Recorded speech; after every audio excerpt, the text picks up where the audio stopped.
Entre Mentes, conectando ideias, conectando a mais pura arte da literatura. Estamos aqui com o romancista da Amazônia, ou romancista do Vale do Paraíba, por que não? Nicodemo Sena, escritor, poeta, que vai falar um pouco desse incrível espaço chamado Espaço Selvagem, que ele está abrindo aqui na cidade de Taubaté. Nicodemos? Então, obrigado aí pela oportunidade, né, de estar aqui. Eu estou à disposição para falar, né, sobre o projeto do Espaço Selvagem, né? Esse título Selvagem pode já causar, né, uma interrogação e uma polêmica, né? Um amigo meu disse: poxa, mas você não pode colocar o nome Selvagem. Mas por que não? Porque é pejorativo, né? Selvagem.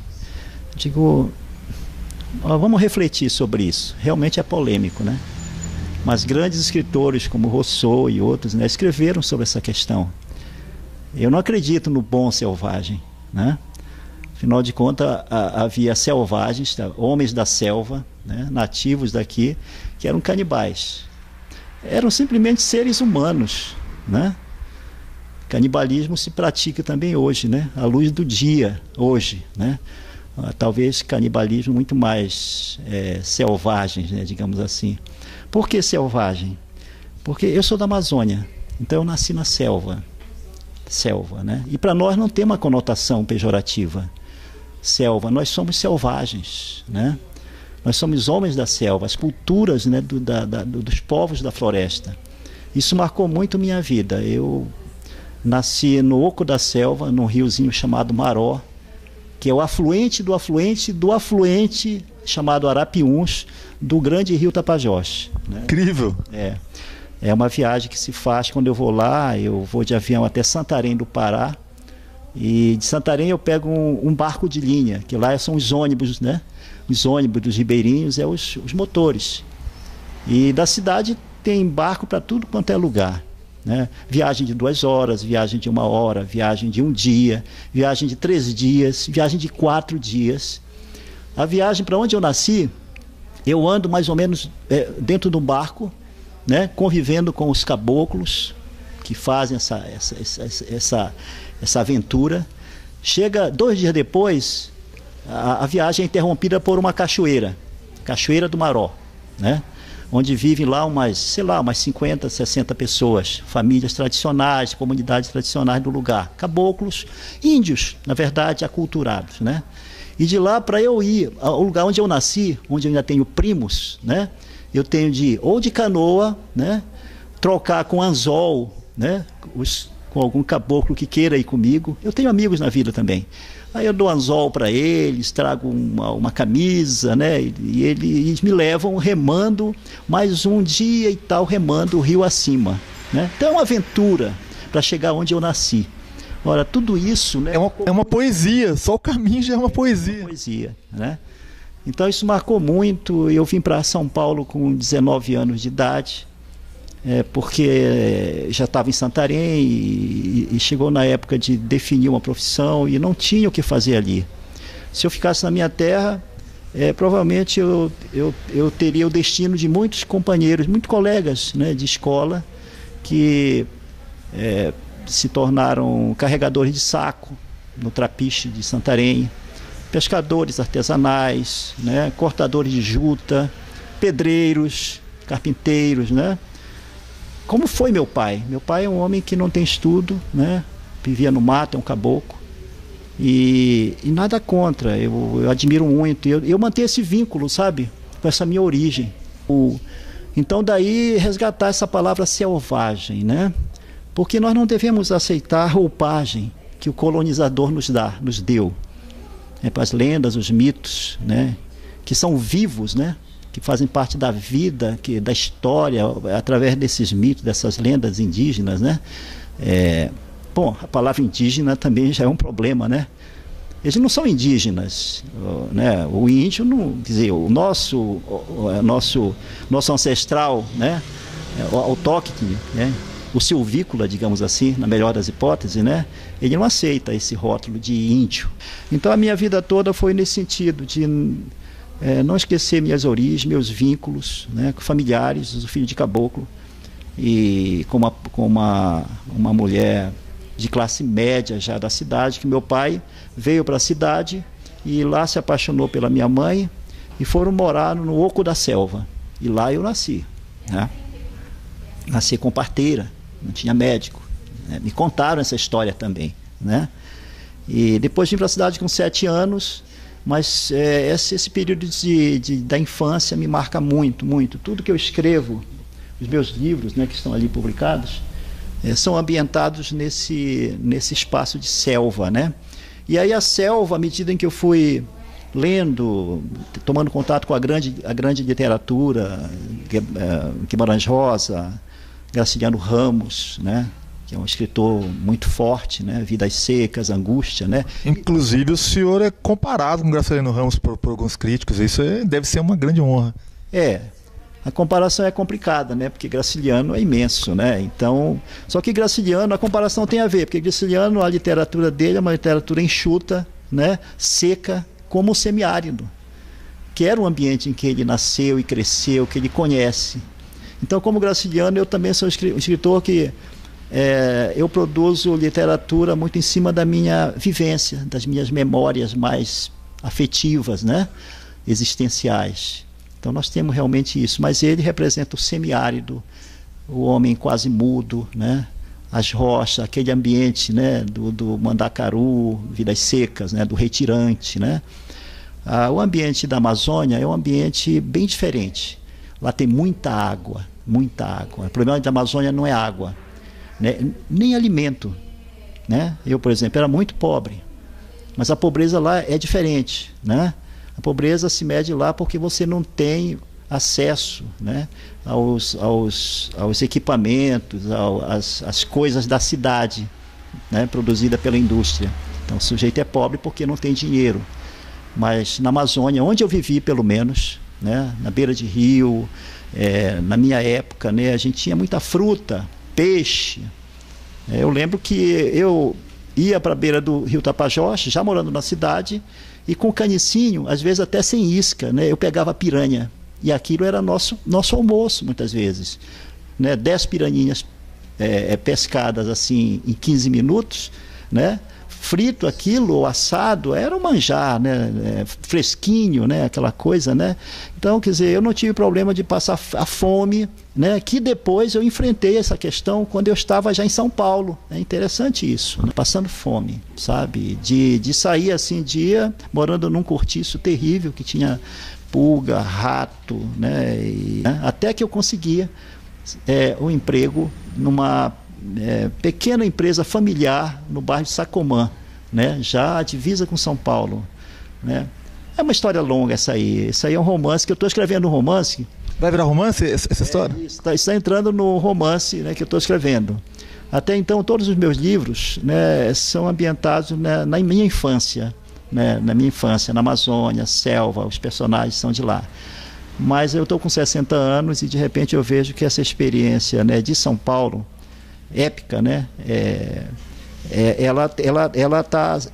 ela se depurou de tal maneira, tá, que eu, quando conto às vezes para as pessoas, eu noto que eu repito a mesma história, né? Então ela está no ponto de ser escrita, né? Tá com sumo já, né? Pouco depois conseguiu entrar na PUC, né? Isso. Aí Nicodemo vai mostrar um pouquinho dos filhos literários dele pra gente aqui, por favor. Bom, aqui vocês estão vendo o primeiro romance meu, que é uma saga, né, chamada A Espera do Nunca Mais, uma saga amazônica. É um livraço de 874 páginas, está em 2ª edição. Então eu comecei realmente levando a sério a literatura quando eu me propus a escrever um livro, né, um romance. Até então eu havia escrito muitos contos, ganhei concursos de contos, inclusive, né, no ambiente universitário, né, na década de 80. Mas chegou uma hora que eu devia definir minha vida, né? Se eu ia ser um jornalista, né, profissional mesmo, ou um juiz, porque eu me formei na USP, depois do curso de jornalismo, na PUC, terminou o curso de jornalismo, eu comecei Direito, na Universidade de São Paulo. Então, eu me formei na Universidade de São Paulo, e chegou um momento que né, necessidade, família, tudo, né, eu pensei em enveredar por essas profissões, né, que iam me exigir muito de mim, né, o tempo, me sugar muito. Aí eu dei um jeito, né, de acomodar a minha vida com a minha família para que sobrasse um tempo para escrever. E eu fiz a coisa certa. Então, se o Brasil perdeu um juiz de carreira, né, ou um jornalista de redação mesmo, porque eu trabalhei em jornal, mas eu fui me afastando da redação, porque é contraditório o jornalismo, né? Porque ao mesmo tempo que é uma aula que você lida com a palavra a cada dia, eu devo ao jornalismo bastante, né? Mas ao mesmo tempo, se você quer fazer carreira em jornalismo e se você é bem sucedido, quase sempre te afasta, né, da literatura de imaginação. Verdade. Né? Então eu tenho essa experiência. Aí eu enveredei, né, por uma situação um pouco arriscada, né, e comecei a escrever esse livro. 10 anos escrevendo esse livro, né. Esse livro eu ganhei o prêmio Lima Barreto Brasil 500 anos. Na virada dos 500 anos, em 2000, eu ganhei da União Brasileira de Escritores, né. Isso foi uma surpresa. É uma saga, tem centenas de personagens, é um romance com começo, meio e fim, né, e que mostra a invasão do grande capital na Amazônia, né, a passagem da atividade econômica extrativista, né, meramente extrativista, e na Amazônia o extrativismo é uma coisa que marcou muito, vários ciclos extrativistas. O mais conhecido deles é o ciclo da seringa, da borracha, né, na virada do século XIX para o XX. Depois houve outros ciclos, da mineração, da madeira, e agora o ciclo da soja. Então é isso, esse livro aqui é 874 páginas. Depois eu escrevi A Mulher, o Homem e o Cão, que é uma grande viagem ao fundo da consciência humana, da psique humana, né? E ao fundo d'água também, porque alguns mitos indígenas, né, mitos, né, dos nossos povos lá, tem essa figura, né,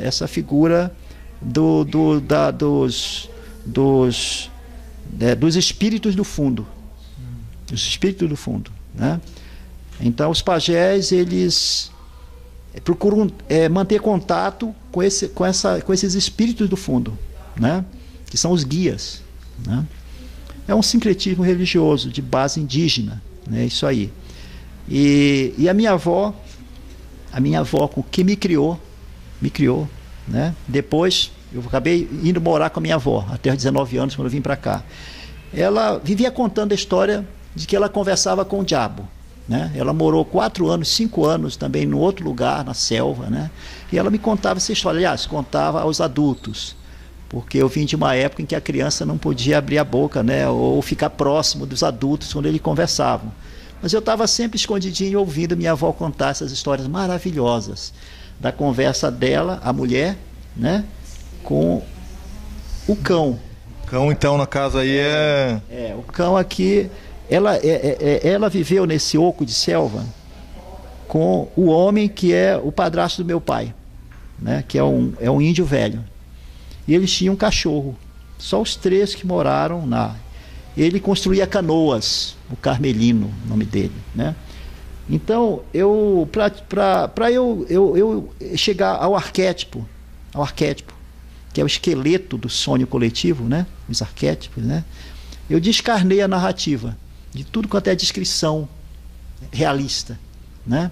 Então aqui você encontra praticamente um diálogo, um monólogo, solilóquios, né? Falas dentro de fala, né?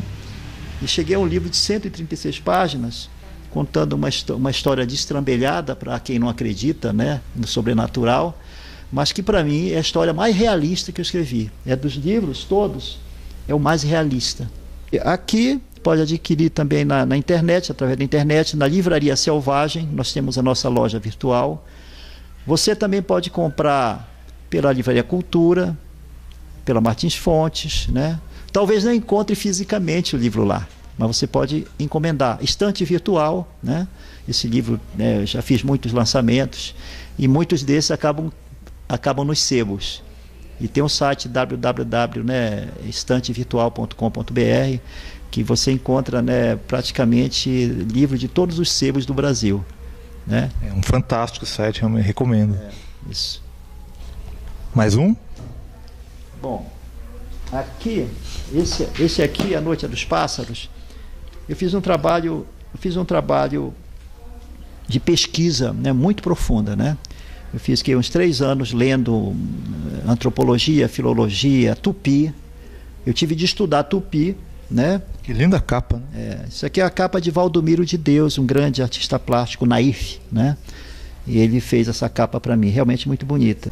E tá saindo a segunda edição desse livro. Então esse livro aqui é uma viagem à Amazônia, que nem era ainda conhecido como Amazônia, era Grão-Pará e Maranhão, né? Em 1750, 1760, esse é o tempo, né, da narrativa, da novela, A Noite dos Pássaros, né? E mostra o conflito, né, já naquela época, né, de valores, de comportamento entre o europeu, no caso o português, porque o personagem principal, o protagonista, né, seria um naturalista português, vindo a Belém do Pará, né, para pesquisar flora e fauna, a serviço da coroa. Que é a história praticamente de todos os naturalistas chamados. Os cientistas antigamente eram chamados de naturalistas, né? Sim. Os botânicos e tal. Era enquadrado com... E aí veio e ele caiu ao pesquisar, né, nos arredores de Belém. Belém, na época, era uma cidadezinha de, sei lá, de 3 mil habitantes, né? Ao pesquisar a flora e a fauna na borda da cidade, ele foi capturado pelos índios tupinambás, que na época existia essa tribo, né?